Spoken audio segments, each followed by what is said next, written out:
नवनागापूरमध्ये माव्याच्या अड्ड्यावर मोठी पोलीस कारवाई। नवनागापूर MIDC परिसरात महाराष्ट्रात बंदी असलेल्या सुगंधी तंबाखू आणि माव्याच्या उत्पादनांवर पोलिसांनी मोठी कारवाई करत 8,76,500 रुपयांचा मुद्देमाल जप्त केलाय।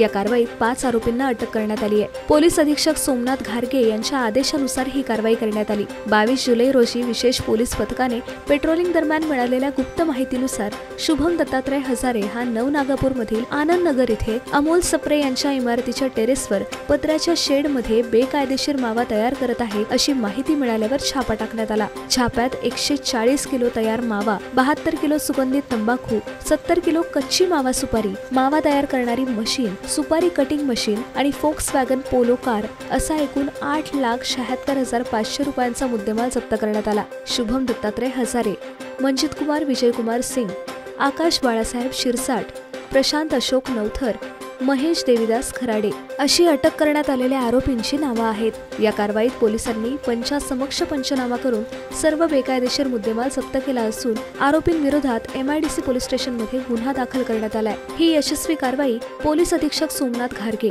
अप्पर पोलीस अधीक्षक वैभव कलुबमे, उपविभागीय अधिकारी अमोल भारती यांच्या मार्गदर्शनाखाली PSI राजेंद्र वाघ आणि त्यांच्या विशेष पथकाने केली। TV16 लाईव्ह विशेष नोंद। अहिल्यानगर जिल्ह्यातील अवैध धंद्यांना आळा घालण्यासाठी पोलिसांची धडक कारवाई सुरूच असून आगामी काळात अशा बेकायदेशीर उद्योगांना उद्ध्वस्त करण्यासाठी अजून कठोर कारवाई होणार असल्याचे संकेत पोलीस अधीक्षकांनी दिलेत। पाहत रहा TV16 लाईव्ह।